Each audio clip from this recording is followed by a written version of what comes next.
you said you did take the Flintstones, right? Yeah. He's going to decimate him. Yeah. Yeah, I did. And once again, Ronnie sounds suicidal. It's his chance to get back. And it's written by the same guy, isn't it? Oh, crap. What is his name? Oh, gosh. I don't know. Hold Satan. on. Satan, that's it. Yeah. I'd like to know who the writers are for this. That'll be... well, I don't know. Tom King wrote that one of those last stories we did. So my initial expectation is that it's just a bunch of people that are just getting their break. But here are the writers: Mark Russell, there it is. That's the guy. James Tinian IV, Christopher Sabella, Mark Andraco. Ooh, which one did Mark Andraco do? Mine. Jeff Parker, Tony Bedard, Jimmy Palmiotti, Amanda Connor, Howard Chaykin, and Dan Didio. Ooh, who did how? Aren't you a fan of Howard Chaykin? Is it Howard Chaykin there, Josh? Or am I thinking? No, I'm thinking of Chip Zdarsky. Yeah, right. Completely different name. Dan Didio is actually a really big name, though. Yeah, he's huge. He's like I think isn't he like Isn't president? He like what? Yeah, he's like one of the primary people at DC, right? Yeah, I think so. Well, all right. Let me do an intro. Ronnie's sighs will be like the intro to the intro song. It's coming. It's coming. All right, here we go. I'm going to intro us, bring us in. We'll do all that fun stuff. All right. And well, I'll tell you what, before we get into that, does anybody have any questions? Anybody want to go first? Anybody want to go last? I don't care. Okay. Mark, you have one you're bringing to the table for Josh to judge, and then you did an extra one, so we'll do the extra one last. And if you want to bring up the front end, so you go first and you go last. Is that cool? That's fine. All right. Here we go. 3, 2, 1, and ladies and gentlemen, welcome to another exciting episode of Source Material. I am your host, Jesse Starcher, and tonight we are discussing another fantastic crossover between DC and who could this be? Is it the Looney Tunes? No, did that. Is it Marvel? Nope. You go back a year or so in the archives, Source Material, you can find Marvel versus DC. No, tonight, DC decides to mess with your childhood just a little bit more and bring in the characters from the Hanna-Barbera universe. That's right, ladies and gentlemen. If you have not had the opportunity to read some of the comics, we actually covered a couple on here, one of which was Flintstones, where DC had brought Flintstones. Mark Russell was the writer of Flintstones, I believe. We had a great discussion in regards to that. Fun property, and Ronnie kept raving about it till I finally brought it on to the Source Material podcast. And that's how history went. But so if you had listened don't earlier, put that on me, Starcher. If you'd listened earlier, was it earlier this year where we brought? Yeah, it was DC and Looney Tunes. Earlier this year, it was like a month ago. Okay. Like, hey, maybe over the summer. Maybe. Jesus. It was hundreds of hours ago. That's the truth. So DC and Looney Tunes happened.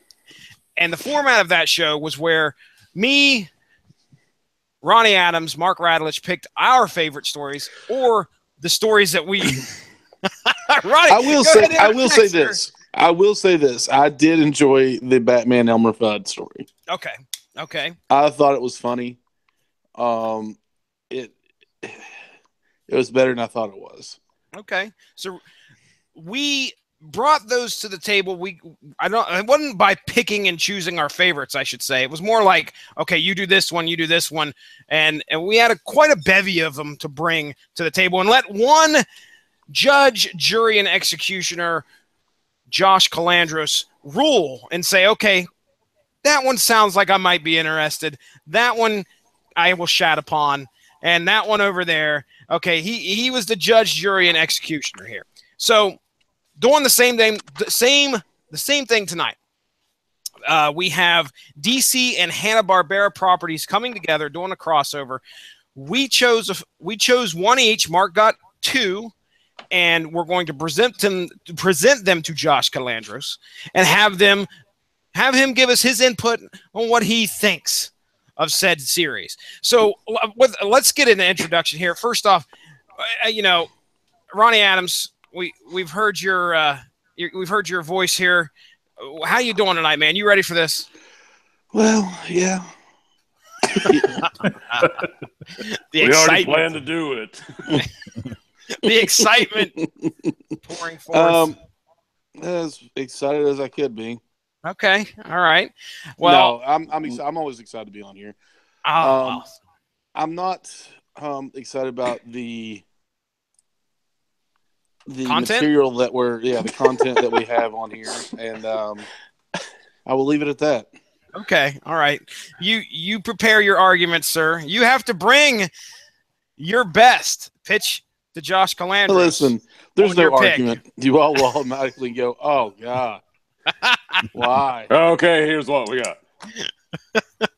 And the man, the myth, the legend, the guy that's behind the Radulich and Broadcasting Network, the patriarch himself, Mark Radulich. Are you ready, sir? I am always ready. I can't wait to pitch my story to Josh Calandros so that he runs right out to his local comic book store and picks it up. That's what's going to happen. That's my prediction. Wow. That is a prediction. That is some great. That's a prediction, all right. No money is being laid. Matter of fact, ladies and gentlemen, if you want to place your bets right now, you're more than welcome to, as we're live here, just to figure out which one's going to win. We ain't even listen. I've known Josh Calandros for the better of 20 years now, and I don't think that's a fair bet for anybody else knowing. Well, Josh Calandros, I know you're feeling under the weather, but I want to thank you for coming on here to be judged tonight for our little game that we have, DC and Hanna-Barbera. Are you ready to present your best appearance of impartiality? I'm ready to give my opinion on these properties I'm not very familiar with. Okay. Great. I think there's one character or one team up from each of these respective properties that I've already asked you all that. What is that? Who is that? Yeah. And that's all right. Banana splits? I don't understand. I was born in 82. That doesn't work, I don't think. Yeah, the Hanna-Barbera characters have been around since the 60s. I know we talked about Flintstones, I think was a prime time cartoon. Whoa, I just Googled the banana splits. Holy shit. Okay, sorry. Shouldn't have done that at all. Wow, sorry. Go ahead. That's good. Yeah, buddy. That's definitely from the 60s.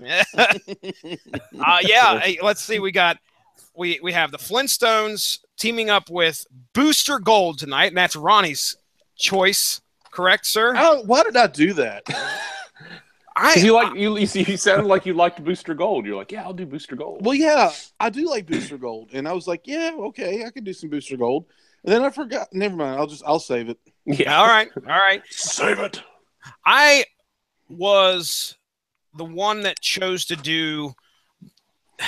I chose the less popular one, or the less, because there were a few options on the table where I was like, okay, that one people are going to know who that is, because not only are they pretty much ingrained in pop culture, you're going to recognize those names. Me, I chose Adam Strange and Johnny Quest. Now, Johnny Quest has been a cartoon since the 60s as well. I'll go into a little bit of that as we go on, and I'll also discuss who the hell Adam Strange is, because some people, I would appreciate that.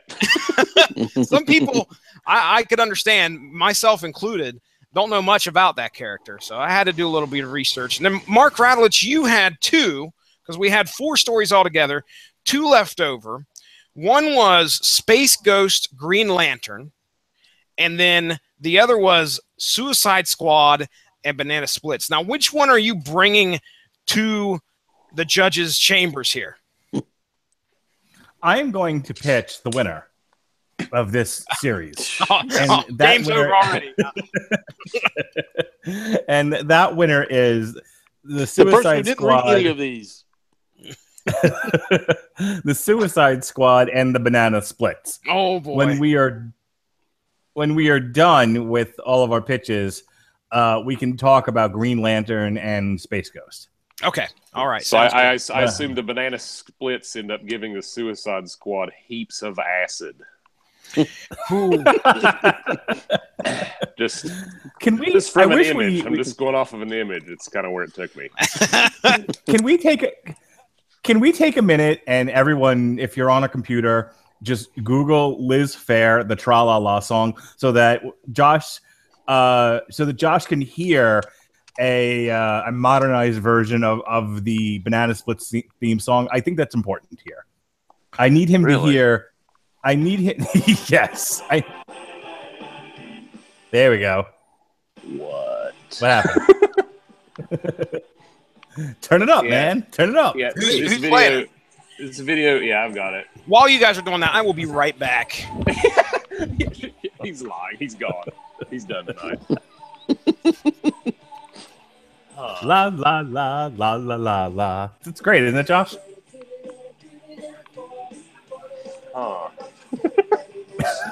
That's the video is kind of what's mess of fun. Up a mess. Do you know the words to this? Yeah. Everyone, tra la la la la. Was this super popular? And I've just lived in an X zone where this hasn't. Nah, dude. Trust me, I've never heard of the Banana Splits until Mark pitched this idea for this show. So okay, so I'm not as familiar with the Banana Split. What I am extremely familiar with is this version. Okay. All right. Well, it was on the Saturday morning cartoons Greatest Hits. And that is which was a compilation of like bands of the time doing theme songs from different I think there's Dig doing Fat Albert. Well, hey, let me see if I can. If you're unfamiliar with the Banana Splits, Wikipedia says that related shows are the Skatebirds and Cattanooga Cats. Yes. So now we're all up to speed now, I'm sure. Skatebirds. Skatebirds. The Skatebirds. So Saturday morning cartoons Greatest Hits. Right, so the big one on here was Liz Phair with Material Issue doing the Tra La La song. Sponge covered Go Speed Racer. Mary Lou Lord with Semisonic covered Sugar Sugar from the Archie Show. Matthew Sweet covered Scooby Doo Where Are You? Juliana Hatfield and Tanya Donnelly, Josie and the Pussycats. Collective Soul did a really fun cover of the Bugaloos. Wow. The Butthole Surfers. Do you guys know who the Butthole Surfers are? I've heard of them, yes. Yeah. Mm-hmm. Okay, so the Butthole Surfers did Underdog. Another huge one that came out of this, these next two were probably the biggest. Helmet covered Gigantor, and then the Ramones covered Spider-Man. That got a lot of play. The dog. I know the Ramones. The dog in the Banana Splits, I think, was Mr. Cartoon's sidekick. Did you all ever have Mr. Cartoon? You know the big dog thing? Oh, yeah. Yeah, this is... I feel like I'm in a Berenstein Bears dichotomy right now. So when we're done with this podcast, you should definitely find the Saturday morning soundtrack online somewhere and give it a listen. It's fantastic. Tremendous. Skatebirds. Yeah, let me look at this thing. I want to see what in the world the skate. Oh my gosh. Yeah, that's horror is what that is. I've never. I'm getting ready to search for Cattanooga Cats and expect the same acid-drenched animal suits. Oh, the skateboards are fantastic. Look at that pelican. Right? Yeah, that pelican has. Yeah, his best times are behind him. Yeah, it's all downhill for the pelican. That pelican has PTSD. He has seen some yeah, he sure has. Notice this. Clearly this was big when roller skating was around. For a second, I thought it was a play on skateboards, And I was like, no, wait a second, that can't be right. And sure enough, you can see the Pelican has his roller skates on there on the merry-go-round of all things. That's safe. The Chattanooga Cats is just a cartoon, but it's the same kind of sharp-edged animation style that Hanna-Barbera had. It also looks a little weird. Trippy. Well, the 60s, what? Not quite as trippy as the other two properties that we've just taken a look at. These cartoons, I imagine they just were in abundance through the 60s. I would assume animation took off. Like I said, primetime animation was something else. When Flintstones became like one of the number one comedies during that time, people saw with Hanna-Barbera. But after the 60s and the 70s, like Hanna-Barbera kind of just went the wayside, really, right? I mean, we're talking.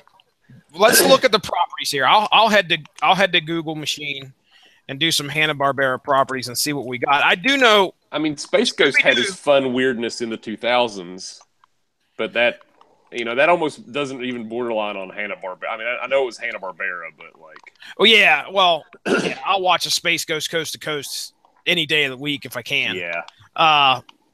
That's for damn sure. So I'm looking for properties here. Man, there's a lot of good properties. I could tell you in my day, when I saw the Hanna-Barbera cartoons, that was on the USA Cartoon Express. I don't know if you guys ever watched USA or had the USA channel, but Saturday morning. I remember that. Yeah, they had the big like subway train. It was like it was a train. It was a Cartoon Express, and they would have the Herculoids on. I think I remember that. Yeah, they would have the Herculoids on. They would have Yogi Bear. I think Wacky Races was one, or at least a formation of whatever that was. Because Wacky Races, I learned a little bit about them, and I might have gotten confused. Hanna-Barbera owns the Berenstain Bears too. This is terrifying. No wonder. We'll go down that rabbit hole on a separate episode. Please let there be a Justice League Berenstain Bears crossover. But with an A or an E. Which universe are you from? That's right. Well, okay, so yeah, I'm going down through here as well. Dynamut, Dog Wonder. They had Hong Kong Phooey, and a lot of this has found another life on what's the name? Boomerang? Is that the name of the show? Boomerang. Or that's the name of the they did that really terrible Godzilla cartoon. Yeah, it's Magilla Gorilla. I remember Magilla Gorilla. I do too. What about Grape Ape?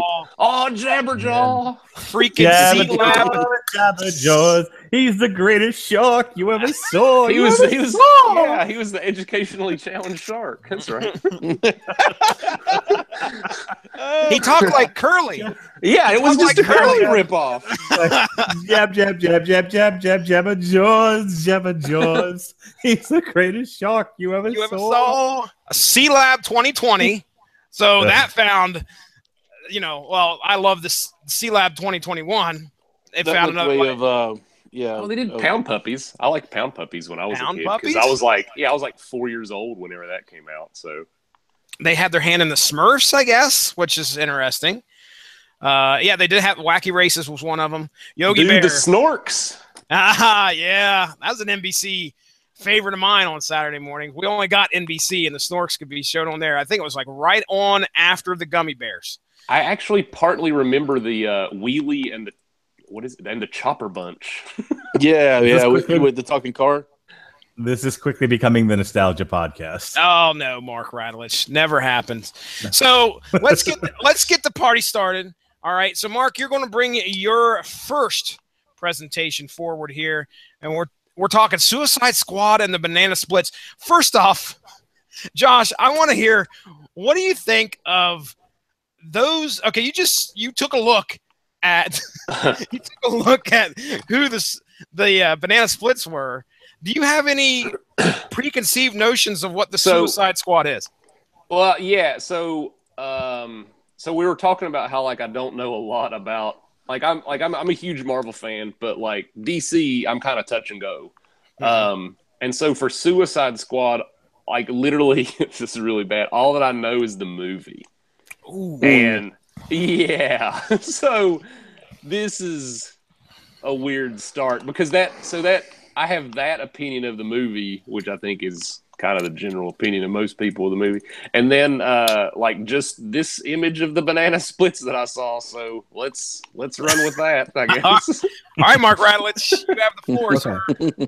Now, we all remember my pitch for Wonder Woman and the Tasmanian Devil. I pitched it like a movie, and I'm going to stick with that. Okay.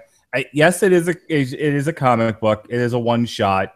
It's the Suicide Squad / the Banana Splits. Number one shot. But I want you to picture this in your mind's eye like a movie. Josh, I have some questions for you. One, did you see Suicide Squad? I did. He says with curious fear almost. I did. Did you like Suicide Squad? I did not.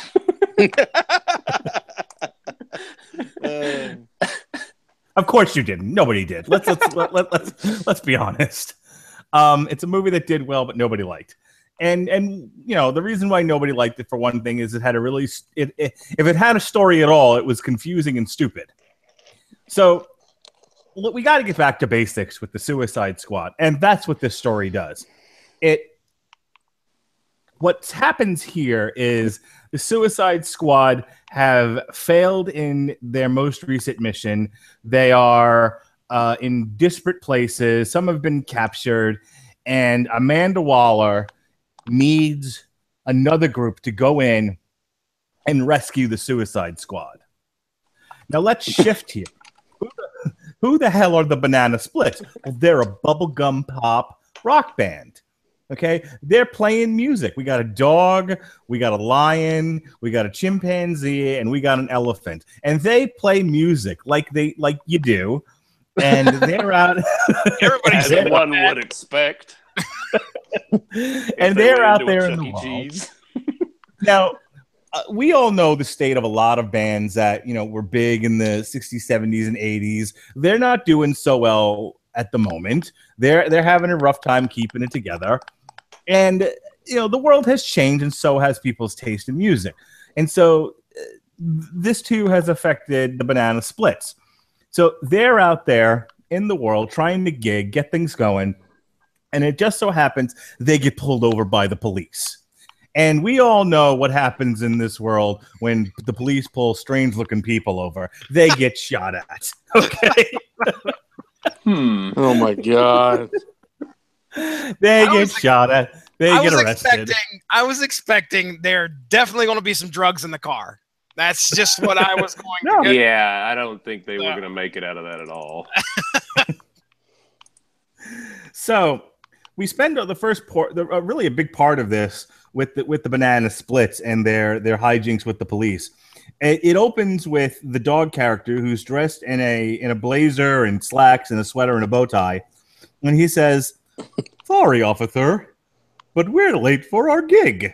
Can you give me directions to the Whiskey A Go Go?" And it's just and it just goes on from there. So the cops are all upset because they're like, "Oh no, this is a possible metahuman threat." And the Banana Splits are like, "We're not a threat. We're a bubblegum pop band." But that doesn't work. They end up getting arrested and nearly shot at. They're tased, I believe, and they are sent to prison. Okay? And that's where we find Amanda Waller, who, again, needs new metahumans or something something close to that, to go after the Suicide Squad. Yeah, or whatever the hell these things are. They, of course, agree because they don't want to be in prison anymore. And, you know, they figure and the deal is if they can save the Suicide Squad and get them out without causing major collateral damage, she'll let the Banana Splits go.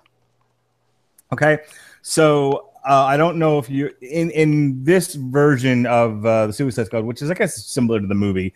There's Deadshot, Harley Quinn, Killer Croc, and I think the Enchantress, if I remember correctly. So they get dropped into the mountainside where the Suicide Squad disappeared. They're all geared up, so there's a lot of splash panels of them putting on like flak jackets and loading up weapons. Okay, so imagine those same characters all decked out with like grenades and machine guns and shit. And there's a funny panel where the lion actually trips and his gun goes off.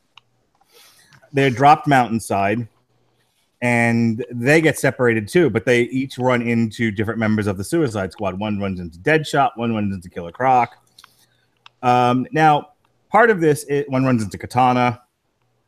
Part of this is that there's these robots, these little girl robots that are hunting the Suicide Squad. Okay, eventually they all meet up, and they still have a mission to complete. So they each pair off, and they go back into the building where these robots are from. Half the team rescues Rick Flag. The other team goes to blow up the building. We have some fighting. We have some action. Harley Quinn yells out "Cowabunga!" and they save Rick Flag. They blow up. They blow up the robot factory, and this is where and so the Banana Splits earn their freedom. But the dog says at the end of this whole experience got me thinking, maybe it's time for the Banana Splits to have a new sound. Bubblegum Pop is history. Time to evolve. And wait. Can I ask, is the lisp in the book? Yes. It is. Yeah. I am reading it as it's spelled out. If this has already been covered, I'm sorry. I may have missed it, but I I Googled and found a page and found a panel that's actually really funny. But, all right. I'll jump into that panel later. This is really funny. And you know how little jail time can give a recording some artist, what do you call it again? Street cred. Exactly. Colonel Flag, Miss Waller, I am asking you to be part of our new origin. And so we turn the page, and they are dressed in... and 6 months later, they are now spelling their names Banana Splits with a Z. They're dressed in prison jumpsuits. And I'm just going to read this straight up. Straight out of Belle Reve. We've been walking on the dark side. Squad goals, get rich or suicide. Started out bubblegum. Now I'm going to get me some banging with the Splits is lit. Because we're straight out of Belle Reve. Straight out of Belle Reve. Nothing ain't legal. It goes Snorky, Trooper, and Fleagle. And Amanda Waller says, this is happening. This is actually happening, isn't it? Oh, my gosh. Whoa. So there's a page so they meet. I don't know what the context is, but one of the Suicide Squad asks, speaking of origins, what's the story with you guys? And the dog responds and he says, we sold our souls to Satan. and then it shows a couple of the members of the Suicide Squad just confused. And then the rest are like, no, we're kidding. We just responded to the Craigslist ad.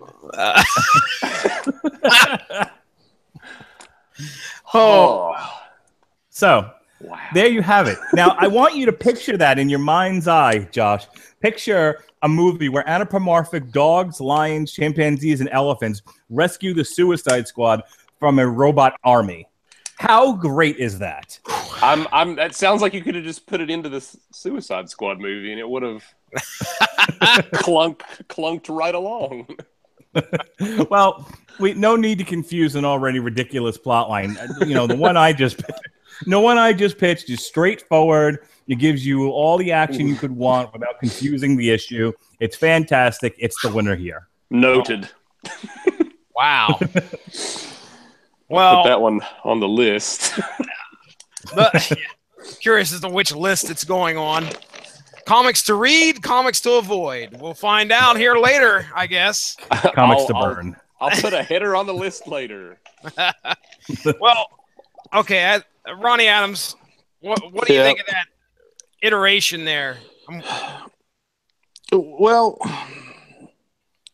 I've read it twice.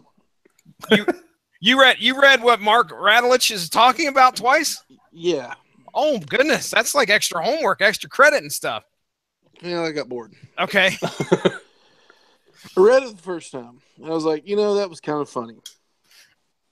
And then I read it again because I was like, no, that can't be true. So you had the exact same experience that I had with the vast majority of the DC movies. Like, that was crazy bad. There's no way it was as bad as I remember. And then I watched it again. So go on. And it was that bad. Yep.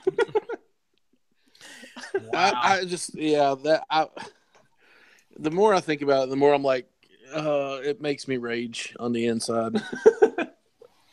I think it's wonderful. I had a very good time reading them. Of all the stories in this, that one really was my favorite. Though the Booster Gold Flintstones is a close second. Bull crap. Hornswoggle. Well then, Ronnie, are you ready to go next? Would you be willing to go? All right. I'll let you bring us, since we're talking the Flintstones and Booster Gold. Booster Gold. Okay. Booster Gold is a highly overlooked DC character who his main thing is he time travel. He is a time traveling hero, and he has all these gadgets and everything that enhances his physical abilities and all the but he time travels. And I've always enjoyed him. He got his butt handed to him when during the death of Superman. He and Blue Beetle, and he used to, not the one we're used to now. Ted Kord, Blue Beetle, used to pal around together. Until Ted Kord was shot, and then that kind of put a damper on their friendship. Yeah, it completely ended. Right. So I said, hey, I'll read Booster Gold and the Flintstones. Completely forgetting the wonderful time I had reading the Flintstones from DC. And all the wonderful, storylines that they had in that, which I thoroughly enjoyed.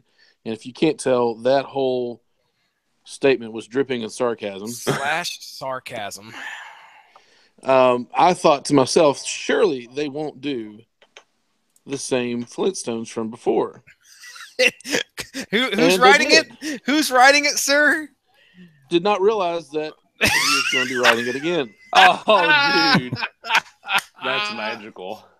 That's awesome. So we start. Set yourself up for this. Yeah, I did. I set myself up for failure. Yeah, I did. Scene begins with Booster Gold in his apartment talking to his little robot Skeets.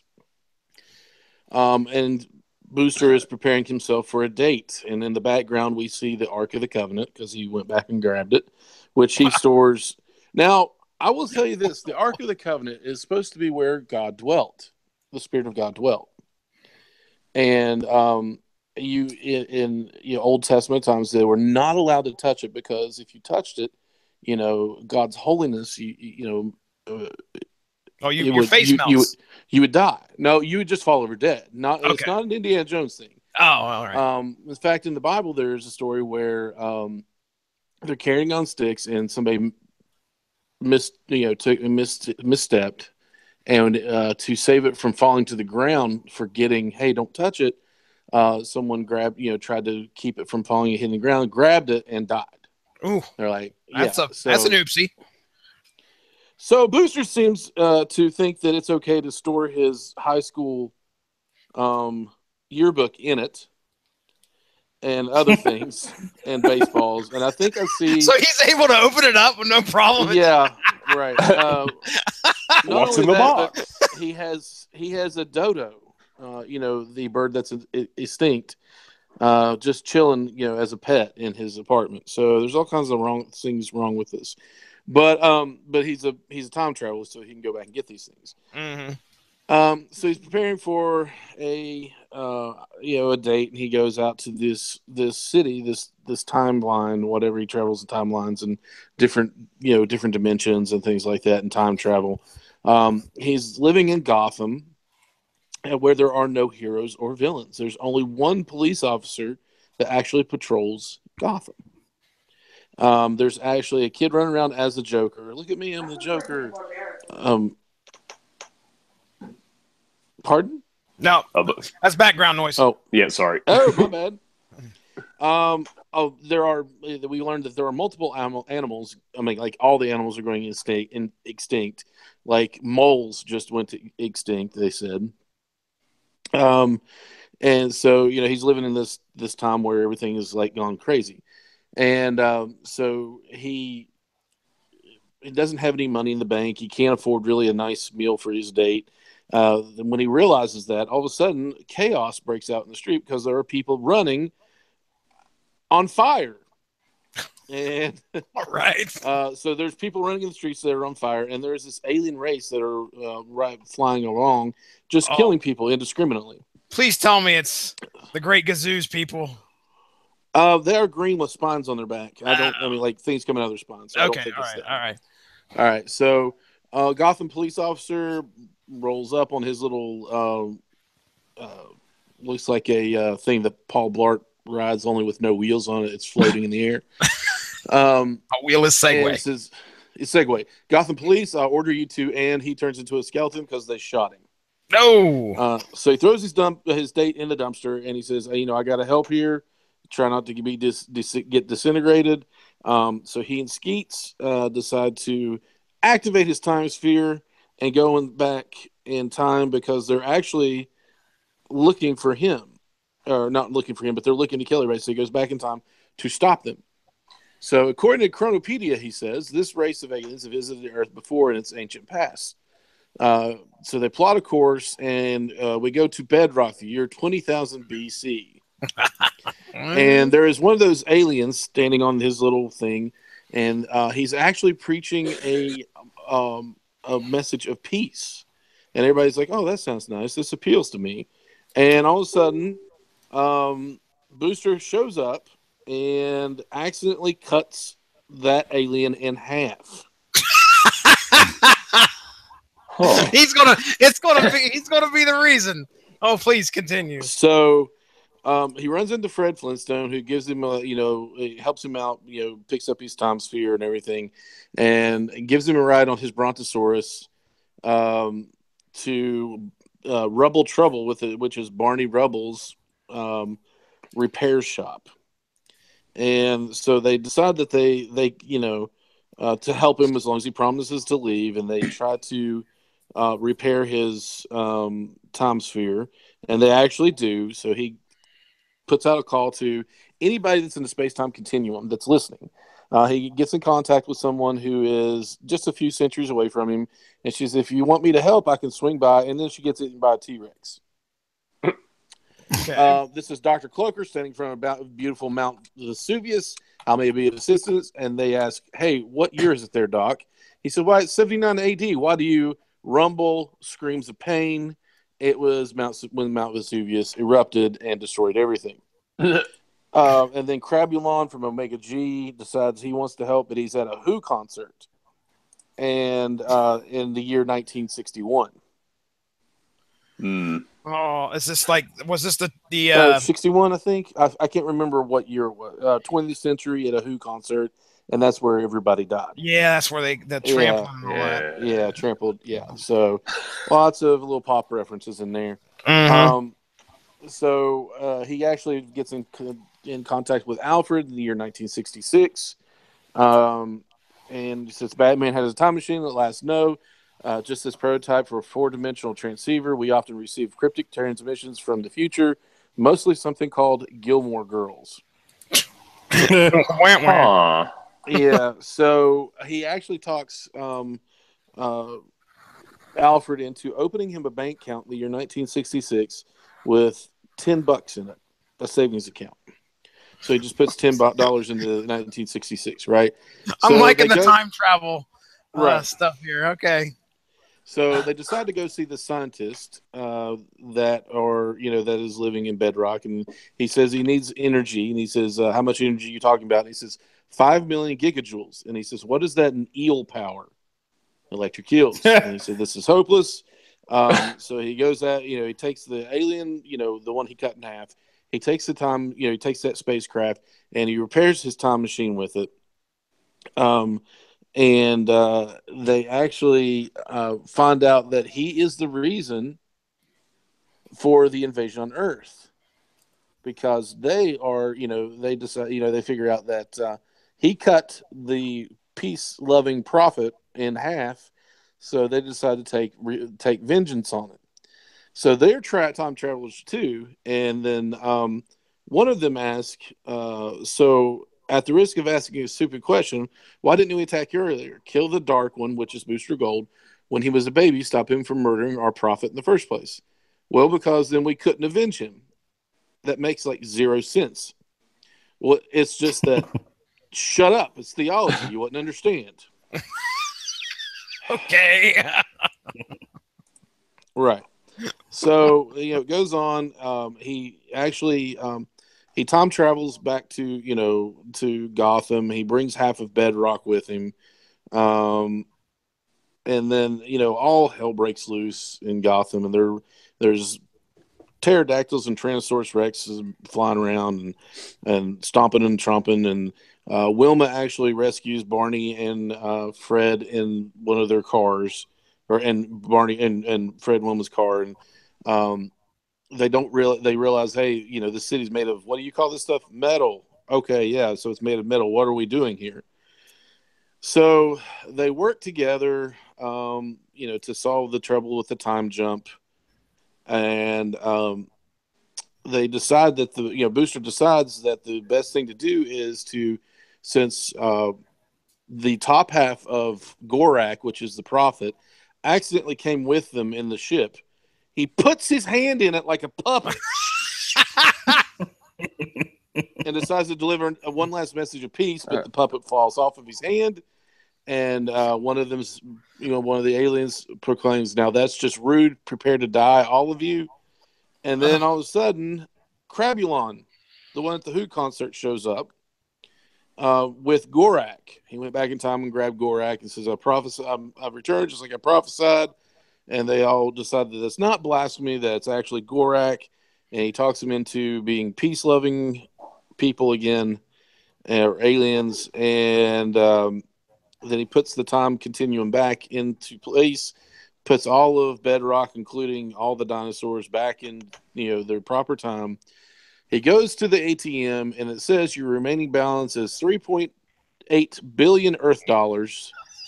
Because it's that far in the future, and his savings account only had $10 in inflation. Oh yeah, and he goes interest. My bad. Interest, interest. He goes to take the girl out again, and he come to find out that didn't get all of the animals back in time like he was supposed to, which actually helps the Earth out, because not all the the extinct animals that are back are taking the place of the animals that are going extinct. And they go to this restaurant where they're served a giant slab of ribs. Oh. And the girl decides that she's going to sue Tinder. The end. Wait. What? She's going to sue Tinder. I missed the part where Tinder came in. Wow, yeah, that was the plot point? No, but because Tinder hooked her up with Booster Gold, and she didn't like him. Oh, I get it now. Okay, all right. Yeah. Nice. And you all may think, oh, Ronnie, he's just being funny. No, I'm not trying to be funny. I really did not enjoy this. This was the dumbest thing ever. There's no comedy here. We've had our... No, there's no comedy here. We've had our discussion about Mark Russell before. Could you feel his presence over that book when you read it? Political, preachy bunch of bull crap. That just write a comic book. It's the Flintstones, you dick. All right, Mark Russell. Don't put that in there. Mark Russell. Flintstones, you jerk. Mark Russell. Wikipedia, first sentence. Russell is the author of God is Disappointed in You, Top Shelf Productions, 2013, right. A modern retelling of the Bible. So the man has his motivations, and we've discussed that fun topic. So let's before we go to Judge Josh here, That sounds like a name for a great TV show. Mark Rowledge, did you read this one? You said you liked this one. I did. I thought this was great. I don't know what Ronnie's getting all uptight about. I'm not getting uptight. It's just it's not a good story. It was ridiculous. Are you doing the chips? Are you doing the chips again? No. Ooh. I didn't do the chips. There are no chips, you butt donkey. Listen, this was not a story that I enjoyed. This is going to be a race to the bottom. It feels like. If Ronnie has his way, he will make sure to bury this book. I guarantee. I'm looking at these 4, and I'm going to put numbers beside them, right? And I'm kind of tossed up for who's getting 4 right now. I got 2 more to hear, though, so maybe. I haven't read the other 2. I actually, I kind of like Adam Strange, stuff I've read in the past, and I've always been a Johnny Quest fan. There's no way they can screw those 2 up by trying to make, super, preachy political, get my ideas across to you and then ruin Booster Gold in the process. Or pulling the banana splits out of their rear end and saying, okay, let's put them with the Suicide Squad. You're taking a loved childhood band, the equivalent of Billy Bob's Wonderland, and you're giving them automatic weapons and bombs and saying, okay, they're actually trained in this stuff, even though they're just supposed to be a band. Let them have at it. And yeah, that's hilarious. I'm done here. Crickets, absolute crickets. It was better than what I read, though. Okay. Well, Josh, do you have any other commentary? I got nothing. Okay. Absolutely nothing. I'm lost. Okay. Well, all right. So I get to bring my selection to the board here, and that is Adam Strange crossing over with Johnny Quest. Now, okay. I believe this is called, it's Adam Strange Future Quest Annual #1, I think is the actual name of the book. So we've already discussed, Josh, you said have you even ever heard of Adam Strange at all? I've heard the name Adam Strange, but okay. I like in zero context. Okay. Did you ever read any of 52 when it was published? I did not. Okay. All right. That's where I first learned it, which is fine, but that's why I first heard of Adam Strange. And for some reason, prior to reading this story, I thought Adam Strange and Animal Man were the same person. Absolutely incorrect. And the reason I got them confused is because in the story or the publication 52, Adam Strange and Animal Man are stranded. I think they're trying to get back to Earth, or they're trying to get back somewhere, and Adam Strange is blind. But I remember that story. 52 is a great story. If anybody has the chance to read it, I would highly suggest it. They did a great job telling a very long, drawn-out 52-issue story, which was fantastic. It was like released 1 issue a week throughout a year. So that being said, let me give you the lowdown on Adam Strange here. Now, Adam Strange, he's just like you and me. He's a human. He has no discernible powers. At least in the beginning, he did not. Okay. Are you at all aware of anything in the Hawkman universe, Josh? Lightly, like I Okay. know of the 2 primary characters, the Hawk characters, and that they're from another planet and that they're reincarnated or something. That's about as much as it gets. Yeah. So you're describing pretty much what I've seen on Legends of Tomorrow. Yeah. But well, Adam Strange has some ties to Hawkman, and the fact that as an archaeologist, Adam Strange was out doing a dig somewhere and then got zapped by this, what they call a Zeta beam. Okay. Zeta beam transported him to a planet called Ran. And on Ran, he befriends the Ranians. That's the name, according to this. He befriends the Ranians, and There was a Rand Thanagar War recently. That might have been something you guys may have seen on the shelves. Yeah, I recognize those words together. Yeah. So Adam, that's a good hit. But I mean, we have some of those words. Adam is out of place, on a different planet, and he decides to make the best of it, befriends the local people, the Randians, and he is actually a very astute, what would I say here? He's a great strategist. How's that? I'll put it that way. A strategist or strategist? Strategery. But there you go. He's a great strategist. So he helps actually the Randian people in their troubles, I guess you would say. Dons a suit and a jetpack, is able to fly around, and he has like a ray gun. But he's a human like you or me. So there you go. There's your basis of who Adam Strange is. Now, let's talk about Johnny Quest. Johnny Quest, another Hanna-Barbera property that came out in the 1960s. This was a cartoon actually based off of radio serials. Our characters here, now these are guys that I'm just going to throw out there. Clearly we have Johnny Quest, the young 11-year-old boy who when it comes to cartoons, what I remember of Johnny Quest is it was more serious. Mm-hmm. It wasn't your happy-go-lucky space fantasy, or it certainly wasn't Scooby-Doo when it comes to Hanna-Barbera.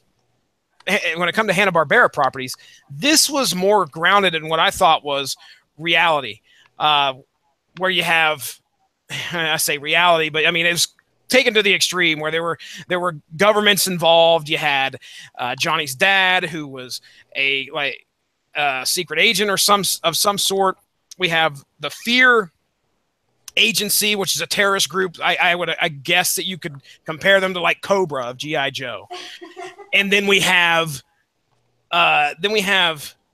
Raji, who is, I think it's Raji. I want to say Raji. Haji. I don't have the characters in front of me. Let's click the main characters here. And I do like how you say this is closer to reality. Meanwhile, you have a blonde-haired, blue-eyed boy who's best friends with an Arab. That's his adopted son. That is Johnny's adopted brother, I guess you would say, because Johnny's dad actually adopted Haji Raji. I need to get these characters in front of me here. Then we have Roger T. Race Bannon, who is the bodyguard of one Dr. Benton C. Quest, Johnny's dad. We have Bandit, who is the faithful puppy dog that travels with them on all their adventures. So there you go. That's kind of like the basis of Johnny Quest. Now, we get to the fun part, Josh Calandras, where we take those worlds and we smash them together. Now, here's the thing. I thought about doing this, but I really don't know how well this is going to go. All right? But we're going to give it a shot. It may fail miserably, and I'm perfectly fine with that. If that happens right here on the Source Material Podcast, I'll be glad to say I gave it my best shot, and it went down the shitter. But if it works, it'll be amazing, okay? Me and you, I know that we are simpatico on some of the stuff that we watch when it comes to TV, when it comes to movies. Our paths cross a lot, I would say. We see that we watch the same content, so we're going to start there, all right? Now, we have Adam Strange, all right? I'm going to give you the start of the story, and then you, sir, are going to do your best to actually write this story, and we're going to see if you get it right or if you get it wrong. I'll guide you along, and obviously, if you get it right, sir, then you cannot possibly give me the number 4 position, because this is a story you fucking wrote. So there you go. What is this horse shit we're doing here? So here you go. All right. So Adam Strange is Jesse starts here as the Roddy Piper of podcasts. Just when you think you have all the answers, he changes the fucking question. Choose your own crossover story. Get ready. All right, so Adam Strange is in the midst of a 6-issue miniseries called The Death of Hawkman, okay? And at the end of that series, he gets zapped with this Zeta beam. Now that, by the way, is how he travels to and from Earth to Ran, I guess it is. So he gets zapped with this Zeta beam that's like super powerful. And the way this Zeta beam works is you have to be at a certain spot, and he has some kind of weird affinity to it to where he knows where it's going to be at. But he ends up getting hit with this Zeta beam that transports him not to a different place throughout the universe, but to a completely different reality. And that, of course, is the Johnny Quest planet. Now, he lands in a spot on the planet that has temporarily been, I don't know if it's temporarily or if it's been like this for quite a while, but it's like the Lost Land, all right, or the Savage Land, okay? Can you see that in your mind? Can you see the Savage Land? Yeah, yep. All right.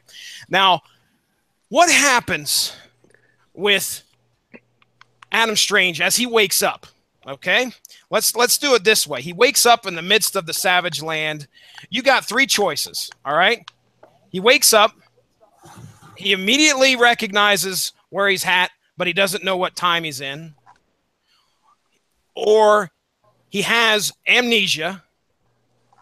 Or he wakes up with a completely different personality. I'm going with the third one. Oh, completely different. No, sir. Unfortunately, it is amnesia. As we see, strike one. All right. So, let's see. Your story sucks, Calandris. I don't know. He might be able to write a better one here as we go forward. But all right. So Adam Strange wakes up and he has amnesia. He don't know what the hell is going on. Okay. Now remember, he's in the midst of the Savage Land. Things are out of place here. We've got giant snakes. We've got mammoths. We've got dinosaurs all over the place. And here, flying across the sky, is Johnny Quest, his dad, Race Bannon, and Haji, and of course, good old Faithful Bandit. Now, I've just given to you a couple tropes here. We got time travel. We got amnesia. All right. Now, what do you think happens when they're flying over? As they go across the Savage Land, or whatever, I can't even remember what it's called. I want to say it's like the Lost Land, something like that. But anyway, as they go across that, what do you think happens? Do you think A, they see something down there? They see a man? I'll give you 2 choices this time because I got 50% chance so you get it right. They see a man down there on the ground, and they decide to investigate, or are they already investigating potential vortexes that have been populating across the land already? And they want to figure out what's going on. There it is. He's got one right, folks. They are already investigating. And sure enough, Adam Strange has popped out of one of these vortexes, and they head down to find out what's going on. And there they find Adam Strange. Now, Adam Strange, at first they're like, what the hell are you doing here, man? Now, these vortexes have been popping up all over the place. They've been bringing bad things to the land. And you certainly just came out of one. You can't be a good person. Well, sure enough, Adam Strange is able to convince him, look, you can take my ray gun. Have my ray gun. Check it out. I'm a good guy. I don't know who I am. I don't know what the hell I'm doing here. And things are getting crazy. Now, during this time, they have got to try and figure out a way to, I don't know, stop these vortexes from happening. Now, the problem is once you get into, I'm going to just keep calling it the Savage Land, okay? Once you get into the Savage Land, the only way that you can get out of there is by teleporting through a vortex, okay? So now we just found out that Johnny Quest, Adam Strange are trapped here. And now there's a couple people on the ground already who cannot leave. And they also, I think it's Ugg, who is a caveman, and his friend Todd. Yeah, that's right, Todd. Yeah, Todd. Thanks for joining us, Todd. He's a good guy, a good little kid. Anyway, he's looking for his parents who are lost in the Savage Land as well. But all right, so now that everybody's together, we got to figure out a way to get out. Here's the thing. There's a couple other people that are stuck down there. I want to give you 2 choices, Mark Radulich. Yeah, what do you think, Mark Radulich? You're the judge now. I'm getting things mixed up here. Josh Calandris, 2 choices. Okay. A, the fear agents show up, and they are also investigating these vortexes, and they're trapped as well and think that their only way of getting out is by using Adam Strange. Or B, the fear agents show up and they put their weapons down and they say, we want to join you guys and we want to get out of here. Are they going to manipulate and take advantage of Adam Strange, or are they going to try and join up with Johnny Quest? They're going to try and use Adam Strange. Oh my gosh, that's two. Really? They're called the three fear agents, and they're not the immediate villains. Come on. He's not a writing good it. Clearly writing it. Well, here's the thing. There's a battle. We get a bit of a battle. Sure enough, Adam Strange, Johnny Quest and his dad, they all know about the fear agents. All right, so they know what's going on, and they don't trust them at all. We get a big battle, of course. They aren't going to turn over Adam Strange, and Adam Strange is not going to go willingly. Now, the next thing is during the battle, as they're trying, I think they're trying to escape because the fear agent's using some kind of weird thing to control the animals. I have no idea. But Johnny Quest and Adam Strange, they all got to get out of there. Sure enough, they do. They're able to get out. But again, the fear agents are upon them. And as they pretty much capture them, we find out that Dr. Benton Quest put out he put out like a signal to another one of his local friends in the government. I wish I could remember the name of the government agency. I can't remember it. I know he works for the U.S. government, but there's a certain agency that he works for. Was it Homeland Security? No, sir. It was not Homeland Security. I wish I could remember. There's a specific name for the agent. But anyway, he put out a distress call, and somehow it reached somebody. And sure enough, in swoops, that's right, Harvey Birdman. He shows up, and he is able to even the playing field. And then we find out as well that there is a way to open up these vortexes. And slowly throughout the story, Adam Strange is regaining he's regaining his memory, okay? And he talks about the Zeta Beam, and Dr. Quest talks to him, and they figure out that there's these, okay, A or B here. There's these crystals that line the land of the Savage Land in certain places, and that if they are hit with a certain energy, they will open up a vortex. Or B, they discover that there is certainly a way of opening up a vortex so long as all five of them fart in unison. The first one. Not the one that involves a fart, although that is kind of how I'd prefer it to be written. But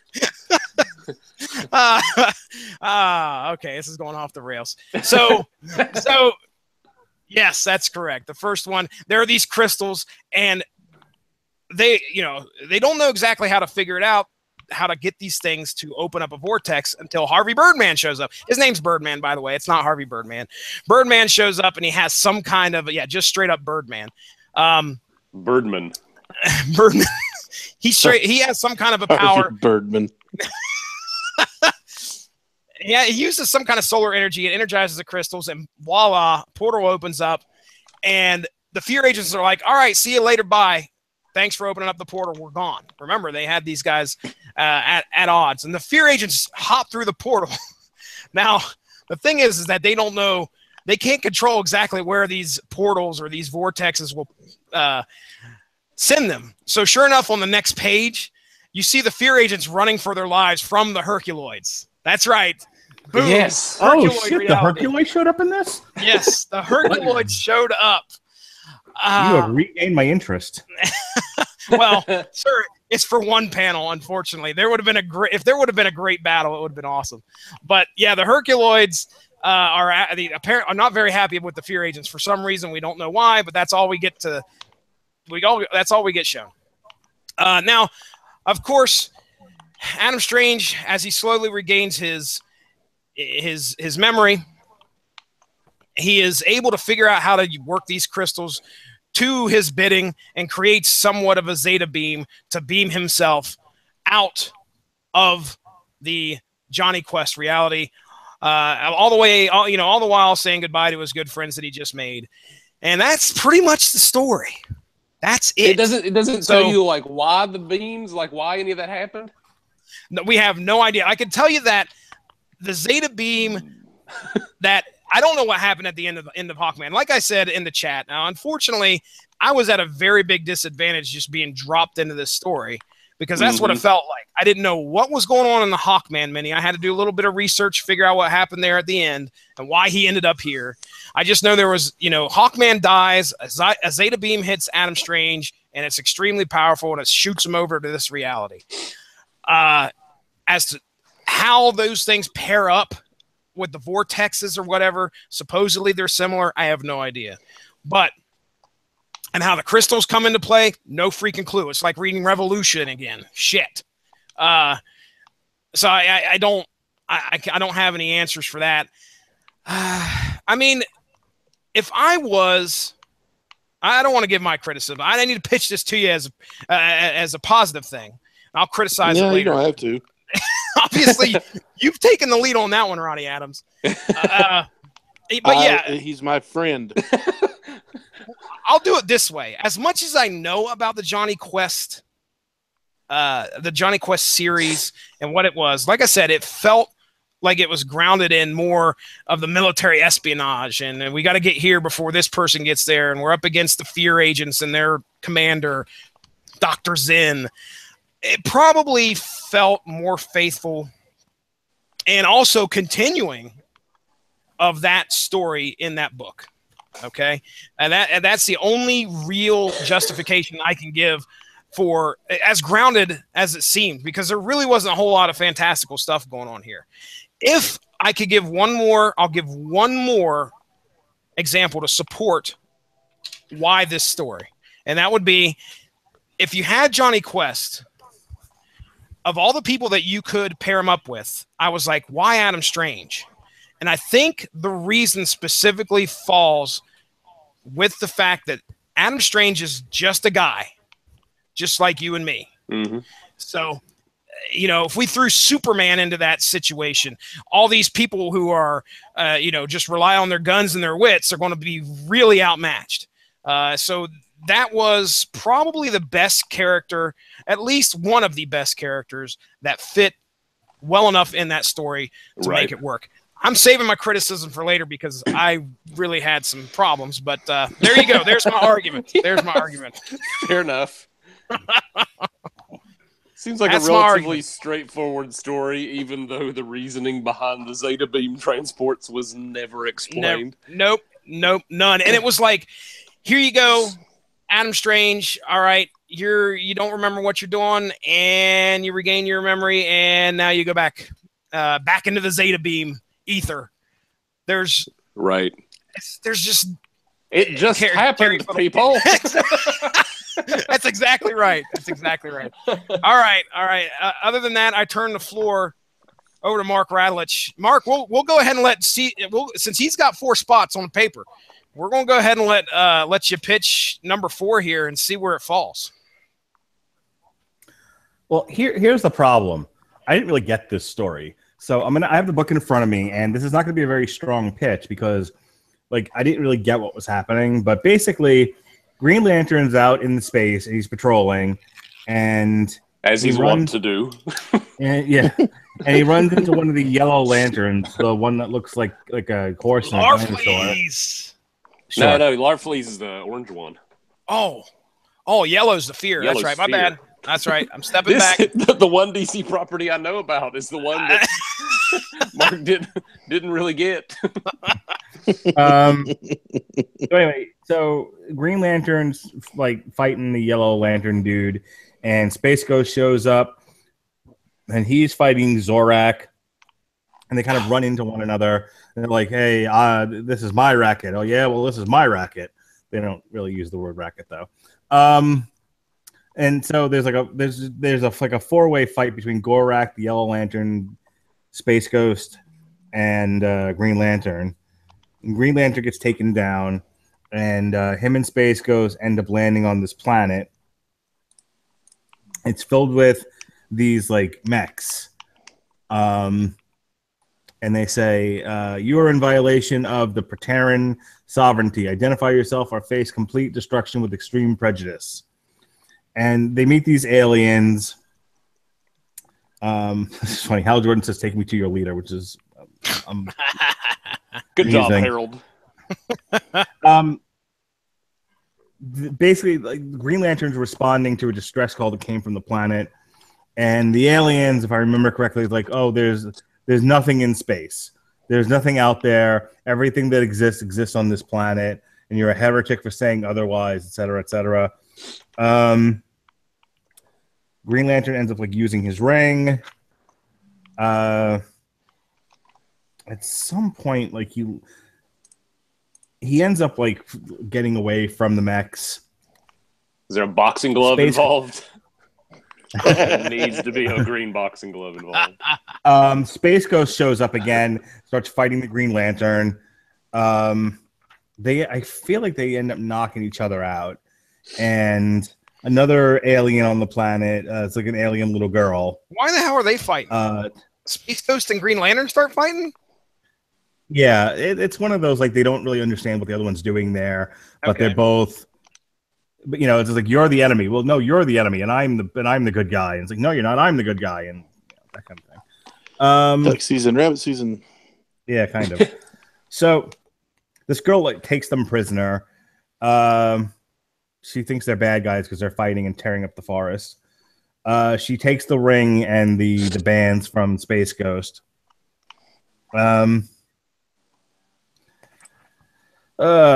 See, here's the problem. I read this and I'm like, what is happening? Like, every single one of these stories has involved that same noise from someone. Oh, there's a lot of talking and a lot of explaining. And they're trying to get the girl to understand that there like really is space and stuff in space. This is the one story that shouldn't involve a lot of talking. They're both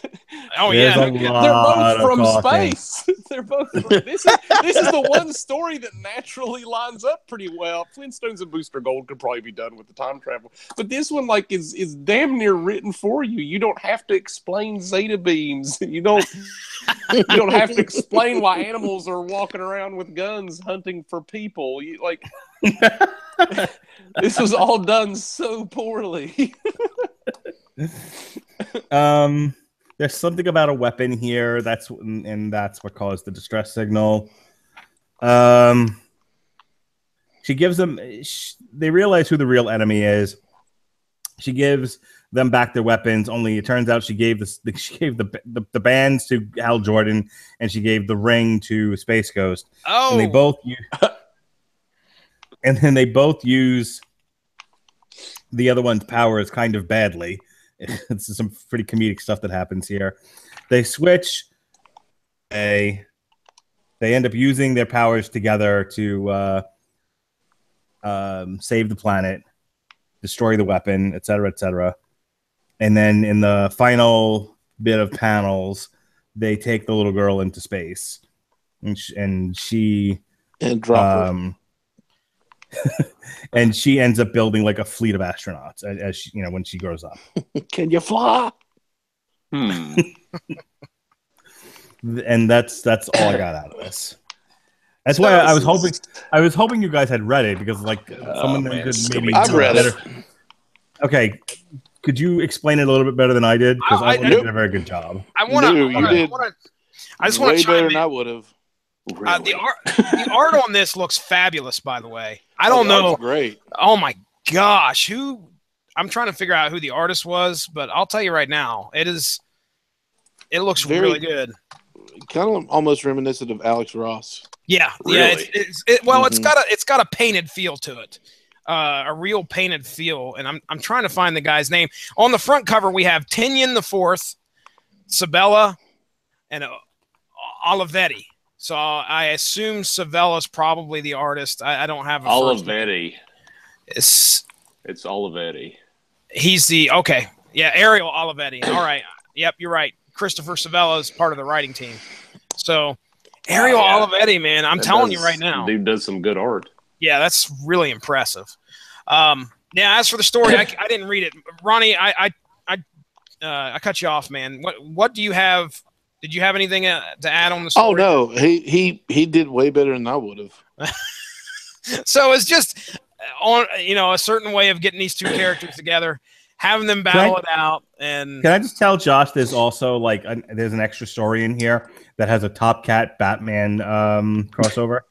That'd be at the end of mine. I read that. I obviously didn't pitch it because we weren't doing backups. Right. I had the most. I just needed Josh to know that. Yeah, that Jetson story was like I had taken my kid to the little kiddie gym, and I'm reading that, and I'm looking, and there's so much happiness. The kids are running around frolicking, and I'm reading this really depressing Jetson story. I'm like, what the hell is this? Oh no! Right, it's the Jetsons. It's not supposed to be depressing. God, get your crap together, DC. All right, Josh. You've now heard all the pitches. Hit us with the rankings, sir. He is typing furiously. Shit.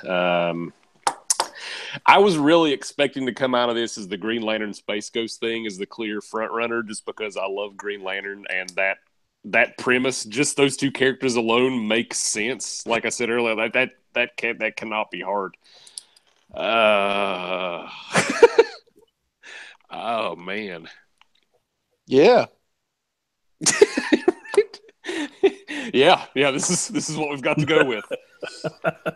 Okay. Let me help you. Ooh. Suicide Squad Banana Splits #1. That is not going to happen. Yeah, that one is probably at the bottom. Dude, I'm destroyed Mark's world. I'm split on the Green Lantern Space Ghost or Johnny Quest Adam Strange being 1 or 2, and the other 2 being 3 and 4. But there is the flimsiest of lines between all of these. you could juggle these out and have them hit the ground, and I'd be like, yeah, let's go with that.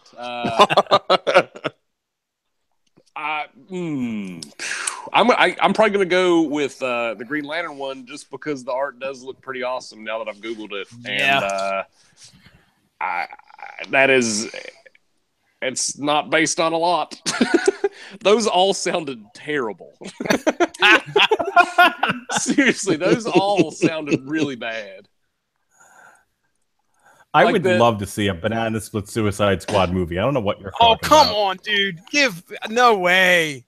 These all sound painfully forced. I would love to know the backstory between how this was decided and who came out of it.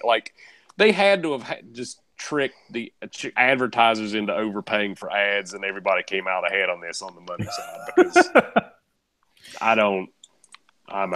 DC's got a full Hanna-Barbera universe. That was the point of, I guess, Future Quest. I don't know. I just looked at the Green Lantern one, Green Lantern Space Ghost one, and I didn't see Future Quest listed on the front. So maybe mine was just an outlier for some strange reason. But the whole thing of Future Quest, if you Google Future Quest, they were bringing all of these properties together. I'm talking freaking. They were bringing Space Ghost in along with the whole Hanna-Barbera universe. They were bringing Space Ghost together with Johnny Quest, and Herculoids were going to be figured into it somehow. So there is a shared universe now, much like what we saw with Revolution, where they brought all the Hasbro properties together. They're doing the same thing with Hanna-Barbera. Of course, I don't see how Flintstones is going to affect much anything else, but we just had a story that brought DC into it. So DC is, my guess is, clearly it's a good way of trying to promote these other Hanna-Barbera titles. And then, of course, give you some ridiculousness in some form. Let me ask, before we get into Josh, you got to give a final ruling. You're just going to you got to do 1, 2, 3, 4. So you got to do that. Okay, so Green Lantern Space Ghost. 1. 2, Johnny Quest Adam Strange. Okay. 3, Flintstones Booster Gold, and 4, Banana Split Suicide Squad. We ain't have Mark Radulich. I got it. Well, okay. All right, we're going to wrap up here real quick. We'll get the plugs. Josh, thanks for playing along. Go ahead, man. So just for the record, I was just kind of Googling this, and are you all familiar with Paste Magazine? Have you ever heard of that? No. Well, heard of it. Yeah, sometimes they do like music reviews. I think it's kind of like just a little bit of everything. But they apparently have an article where they ranked these. Oh boy! Out of 10, on a scale of 1 to 10. Nothing got under a 6. By the way, Adam Strange. Future Johnny Quest got 6 out of 10. Okay. Booster Gold Flintstones got an 8.2. Mark Russell. Sweet God, what's wrong with this? Dude, yeah. Mark Russell. I mean, the guy is. Man, go ahead. Suicide Squad Banana Splits got a 7.2. Yeah, it did. And Green Lantern Space Ghost got an 8.6. Oh, wow. Okay. Yeah. Well. Now, my question to the rest of the guys here was, which one's better so far that we've read? We'll start with Mark Radulich. DC Looney Tunes or DC Hanna-Barbera? DC Looney Tunes. Looney Tunes. Okay. All right. Yeah, just based on the stories I'm told, I'm going to painfully side with the Looney Tunes. Because that I mean, the descriptions were better. Like that, there was some interest and optimism from you all on some of those books. But I had a good time with any of this today. Well, I liked mine. I just didn't understand the Green Lantern Space Ghost one, so I didn't really want to pitch it. Which is even more infuriating because that's the easiest one to make work. If it would have been written well, Mark Radulich, you wouldn't have had to struggle. You know what I'm saying?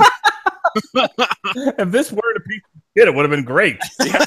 That would have been a lot better had it been written well. You would have been able to be like, oh yeah, listen to this fucking story. But yeah, I mean, well, you can only do so much with bringing a cartoon property together with a comic book property. You think it'd be pretty easy, but because they both, almost, well, no.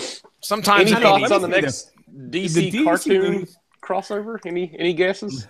What's that on the next one?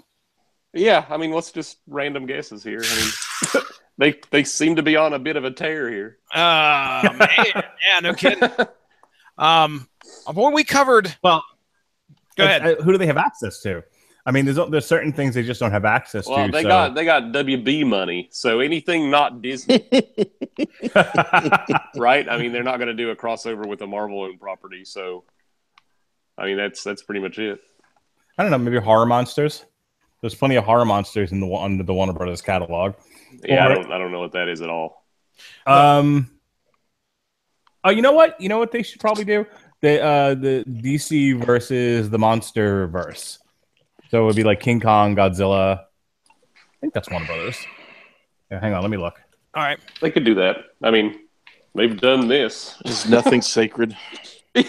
No. Hey, here.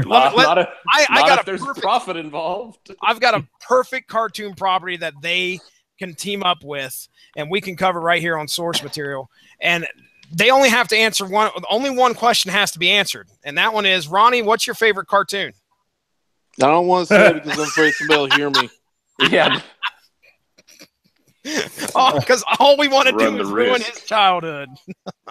To be clear, yes, the Monsterverse is a Warner Brothers connected universe. So yeah, coming into the DC Comics near you, it's going to be. It's going to end up being Godzilla and King Kong and Mothra and all that shit. Yeah, let's call that as our prediction. Oh, sure. Mm-hmm. They're doing Kong on the Planet of the Apes, so he's getting around. God dang it! Are they? Yes, they are. Kong on the Planet of the Apes. Really? Not a comic. Yeah, that's going to be a comic. That's going to be a comic. When is this happening? Because I have to read that. That's not. It's of course you do, Mark. Masochist. Let me look here. Kong. Because you like terrible stuff, apparently. All right, I'm looking up real quick. Boom Studios. Yeah. Kong on the Planet of the Apes #1 comes out in November. Oh boy. Oh, Boom Studios is doing this? I can tolerate that. Please read this. The damn dirty crossover event you demanded, Ronnie Adams. Following the event, I demanded nothing. Following the events, I demanded the opposite. Following the events of the first Planet of the Apes film, 1968, Dr. Zaius and General Ursus lead a small group of soldiers to the Forbidden Zone to destroy any remaining evidence of Taylor's time among them. To their surprise, they discover a Kong. Now they must venture to Skull Island with Cornelius and Zero to discover the truth. There are multiple Kongs? Yes. Didn't you see the movie? Silence. No, I did not. Yeah, sorry, I was on mute. No, I did not. I won't say that. Now they must venture to Skull Island with Cornelius and Zero to discover the truth, but they may not survive the deadliest journey of their lives, Ronnie Adams. So, okay, all right. Mark Radulich, if you're interested in covering something like that, I know I'm up for it. Hell yeah. Ronnie Adams would be up for it. Does it say how long it's going to be? I mean, when it comes to issues, does it say 15 issues? No. 3 trade paperbacks. And a little bit of Ronnie Adams' soul. They'll be $7 each issue, 15 issues. Well, hang on. Yeah, I'm not seeing it in the list that I got. It's art for some reason. That would be that'd be insane. This beautifully painted work in Kong on Planet of the Apes. Dude, we covered stupid. We covered.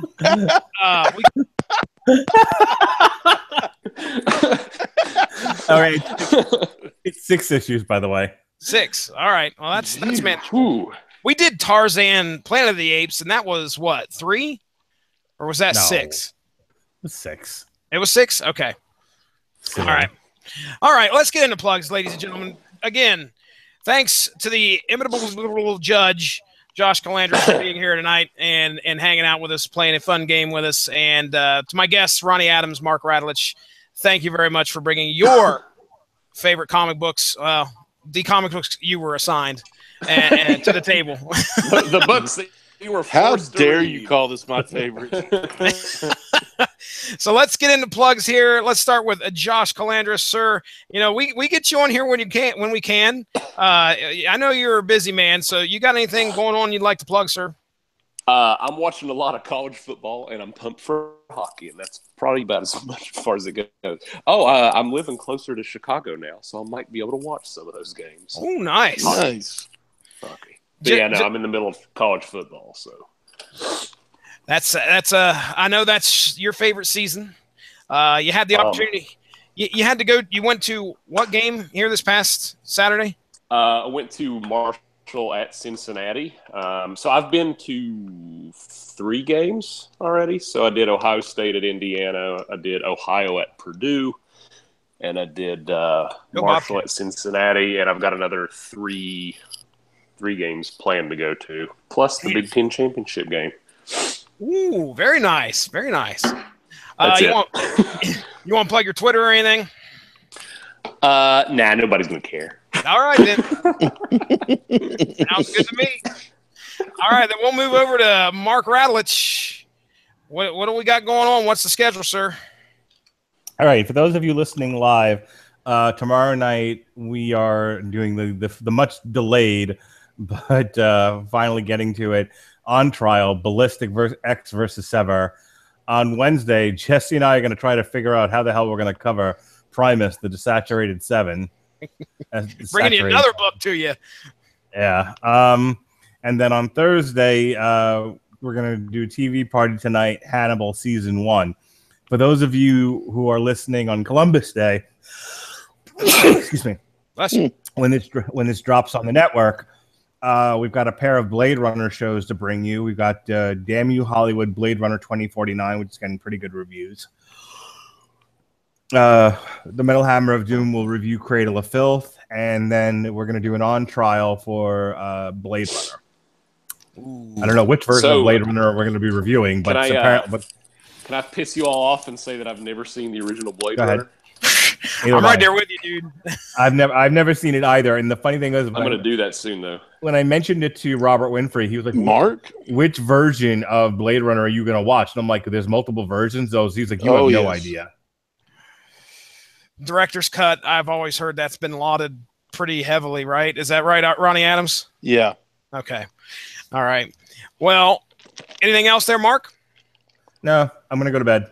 All right, buddy. Thanks for joining us. Good night. Good night. Ronnie Adams, I'm Not Scraping My Body podcast. Yeah, what do you think of that? Man, he was out. He was gone. All right. So, Ronnie Adams. Yes. What do you got planned, man? What's people on? In the next week or two, we will be recording again because all systems are go as far as technical difficulties, blah blah blah. It's all done. We are up and running again, so it will be the triumphant return of the Screaming Boy podcast. So we will be up and running here soon. Discussion topic TBA, but it will be something TBA. Good. I was like, what is that? To be announced. Gotcha. We've missed quite a bit. I don't want to go back and go over what we've missed, but we will go over some new stuff. The upcoming probably. I want to talk a little bit about Stranger Things before the new one comes out. It is the month of October, so we've got some Halloween stuff that we want. We always make a big deal out of Halloween. I do, at least. I love Halloween. And so we got some stuff brewing, and we'll be back and better than ever, hopefully. If not, we'll just be the same and still kind of suck. But no, we won't. We don't suck. I recently was a guest on a podcast called The Exhaust Port, which is a podcast all about Star Wars. And it was while I was at the Greensboro Comic-Con. And so if you look up The Exhaust Port, it's a fun little podcast. If you're a Star Wars nerd, you'll love it. These guys know their stuff, or he knows his stuff. And we talk about, the movies, what was our fate, out of the six, or out of the original three, which ones were our favorites and what was wrong with the prequels, the usual stuff with that. And then we get into a little bit about the extended universe and, the upcoming Obi-Wan Kenobi movie. Oh, yeah. Whether they should do a Boba Fett movie. I really want them to do a Lando movie. I think that would be really good. I think that's in the works or something. I can't remember. And actually, I pitched a little bit of a story that I would love them to do, because I don't see Star Wars going anywhere anytime soon. Them taking a break, we talk about that. They need one of them said they need to take a break. Well, they don't, because I can hear the cash registers going on that. But one of my favorites. December makes sense to me. I mean, you got a year between each anyway. Exactly. So we talked about how good Rogue One was. So we really want to see that, the Han Solo movie, the Obi-Wan movie, follow in suit with those. But one of my favorite books, which is now not considered canon, but it's still a great book to read, was called Tales from the Mos Eisley Cantina. And it's different stories of different characters in the Mos Eisley Cantina. I really wish they do. I know it wouldn't be a Netflix series, but I really wish they do a on-demand series. If Disney comes out with their own on-demand service or whatever, I really want them to do something like that. Take the Mos Eisley Cantina, take these guys that you see in the background, and just give them a story. And then you could do different genres. You can do a little bit of horror, something like that. You could do comedy. You could do action. You could do a heist film, heist, show thing. Just different genres, mixed in with that, just to switch it up a little bit. Yeah, that could work. We talked a little bit about that, and or I mentioned that, so it was a good time. I just randomly approached him at the Comic-Con, in Greensboro and was talking about their equipment and mentioned that I had a podcast of my own, and they invited me to sit down. I sat down with them for quite a while and talked to them, and it was a lot of fun. Very cool. I represented the Radio Legend Broadcasting Network and the Screaming Boy podcast and source material at the Greensboro Comic Con, so I told everybody about it. I actually got to meet the writer. He's one of the writers of The Stuff of Legend, which is one of my favorite books. Mm-hmm. And it's a story about this young boy who gets kidnapped by the boogeyman. He's a lot more evil than he sounds. And his toys come to life because he takes such good care of them, and they love him. They rally together and go into that world, like a toy world, to rescue him. So it's, his stuffed bear turns into a real bear. The little wooden Indian princess that he plays with turns into a real, the soldier, the toy soldier that he has turns into a real soldier.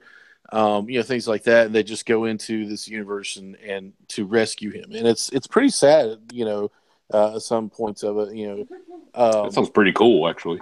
It's a really good read. I enjoyed it. He actually signed my book for me. I bought an omnibus from him while I was there because I didn't have a physical copy of it. It was all digital. Mm-hmm. So I bought an omnibus from him, the first omnibus, and he signed it for me. Super nice guy, Brian Smith, and really, really nice guy. So I want to plug that book a little bit for him. If you haven't read The Stuff of Legend, please read it. It's great. I think it is, at least. Okay. And so we, a lot of cool stuff there. So we have a lot of pictures up on the web. So if you go to Instagram, Screaming Boy Podcast, you can see the pictures of all the cosplayers of Artist Alley and the vendors and everything like that. That was it was a really cool time. It was the very first one in Greensboro, so it was really cool. Participated in what they call the Nerd Slam, which is trivia, where you pick your own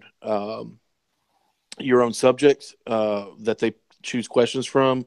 So I did things like Masters of the Universe, Star Wars, the first 3, 4, 5, and 6, Marvel. And they said, "What about Marvel?" And I was like, "I don't know Marvel." And they were like, "Really, the whole thing?" I said, "Anything but the cosmic Marvel. I don't know anything about the cosmic side of it." And then they were really upstanding because I got my final question correct and was supposed to advance, and they had the answer wrong. And when I pointed it out to them, they were super apologetic about it. And they the first prize was a weekend pass to the North Carolina Comic Con in Durham, which Rob Liefeld is going to be at. So they made it up to me. They're sending me to the Fayetteville Comic Con, which is the largest in North Carolina. And they gave me a weekend pass for that. And I'm actually going to be in the Nerd Slam, the 2-day Nerd Slam there. All right. So Instagram, we're on Twitter at Screamboy PR, and if you look us up on Facebook, it's Screamboy Podcast.